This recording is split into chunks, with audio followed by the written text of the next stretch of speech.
Luar biasa, sidang pra-peradilan Hasto. Udah vonis, kalah, tapi yang rame justru situasi di luar persidangan. Karena begitu pengacara keluar, doorstop, banyak sekali wartawan ngerubutin pengacaranya Hasto. Udah keduga kan? Namanya juga doorstop, jadi kerubutan wartawan. Disclaimer dulu, yang saya akan tampilkan ini adalah video parodi, potongan dari video wawancara dengan wartawan, potongan video pada saat doorstop, usai sidang pra-peradilan kemarin. Kemudian saya potong-potong dan saya kompilasi seakan-akan itu menjadi cerita wawancara saya dengan beliau. Sekali lagi, ini just parodi. Ceritanya, alur ceritanya, dan faktanya fiktif belaka. Hanya untuk hiburan dan tidak mengandung unsur apapun. Selanjutnya kita menuju ke Agri Fanani yang ada di sana. Halo Agri, silakan laporan Anda, pura-pura wawancara.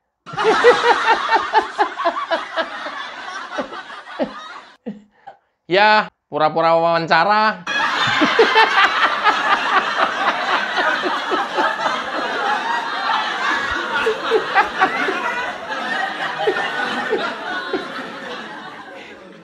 Dari kawasan Jakarta Selatan, kami melaporkan liputan sidang pra-peradilan Hasto Kristianto melawan KPK.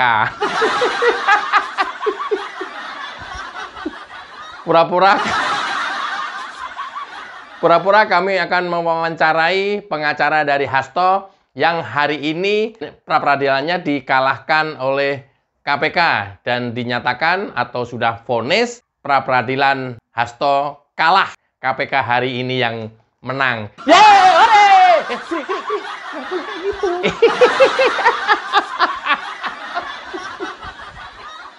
Lu tuh penyiar TV, Gri.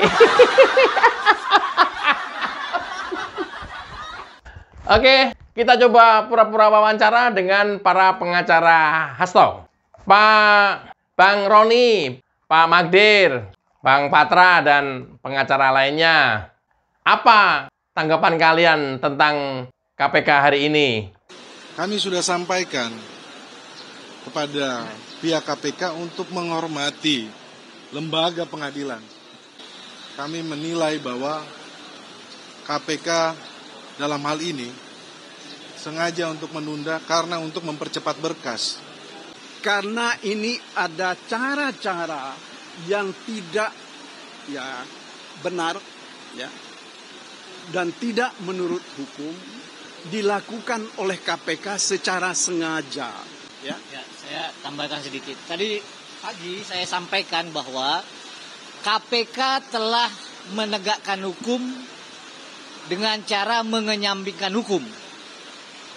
Siang ini akan saya sampaikan dengan tegas bahwa KPK telah menegakkan hukum dengan melanggar hak asasi manusia. Semakin yakin bahwa proses penetapan tersangka ini adalah pemidaan yang dipaksakan.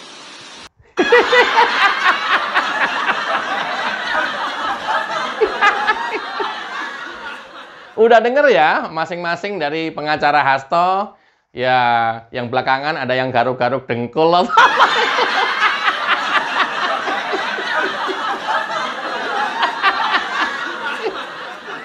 KPK menegakkan hukum dengan cara melanggar hukum.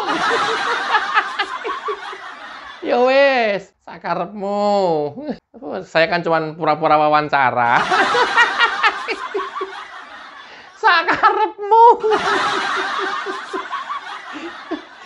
Oke, lantas apa nih pendapat teman-teman pengacara dari Hasto Kristianto tentang pra-peradilan hari ini? Kita minta agar pra-peradilan ini didahulukan.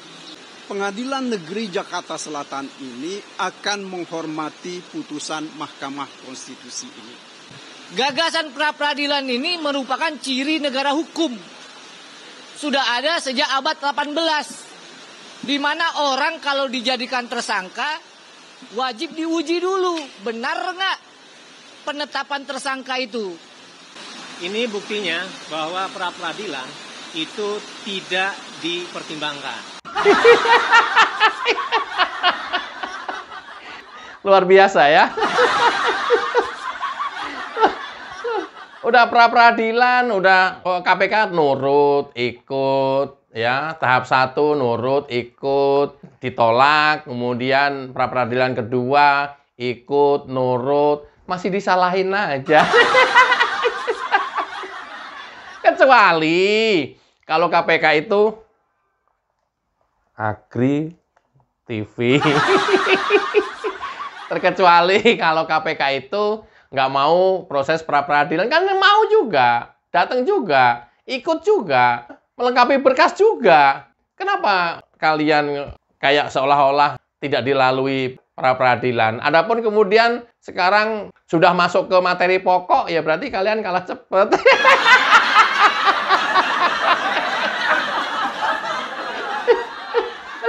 Aduh, mati gua, Gri. Iya, kalah cepet. Ya namanya strategi, kan orang berstrategi semuanya. Ya, nggak bisa yang normatif-normatif lah. Gimana sih ente? Pra-peradilan ini sudah ada sejak abad 18. Ini adalah ciri-ciri penegakan hukum. Di mana seorang tersangka sebelum ditetapkan tersangka harus diuji dulu. Benar apa enggak itu prosesnya?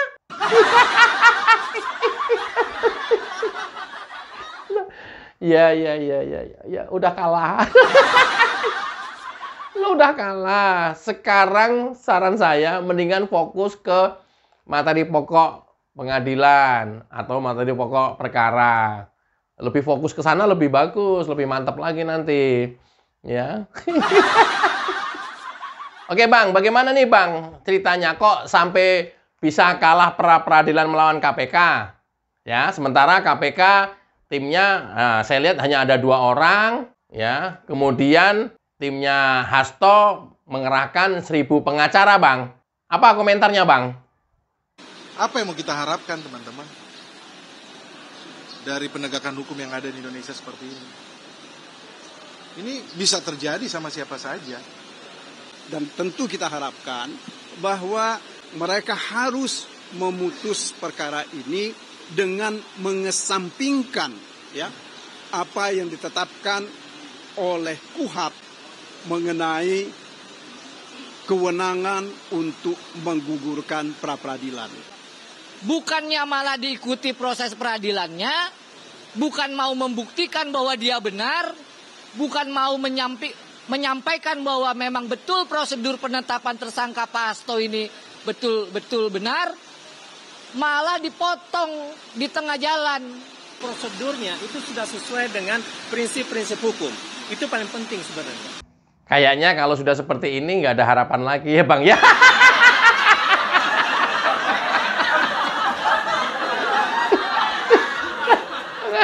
Udah nggak ada harapan lagi ya. Ya iyalah udah kalah gimana. Udah masuk ke pengadilan, udah masuk ke materi pokok perkara, udah sidang, udah menjadi terdakwa nanti tanggal 14.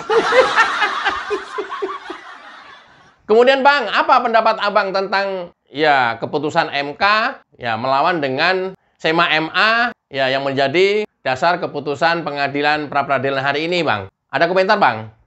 Kami tidak mengomentari tersebut, tetapi kami menilai bahwa undang-undang harusnya yang tertinggi menjadi patokan dalam mengambil keputusan. Mungkin jelasnya begini, ya. Kekuatan mengikat surat edaran itu adalah untuk kepentingan internal Mahkamah Agung. Malah dipotong di tengah jalan. Karena proses dari penetapan tersangka dan kemudian ditahan dan kemudian setelah itu dilimpahkan itu sangat cepat sekali. Kok Roni tampak bingung, Ron? Kok tampak nggak fokus kemana-mana fokusnya, Ron? Tampak bingung gitu, Ron?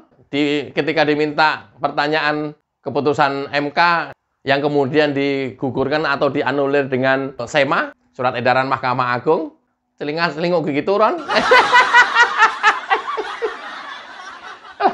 Nyari burung terbang apa?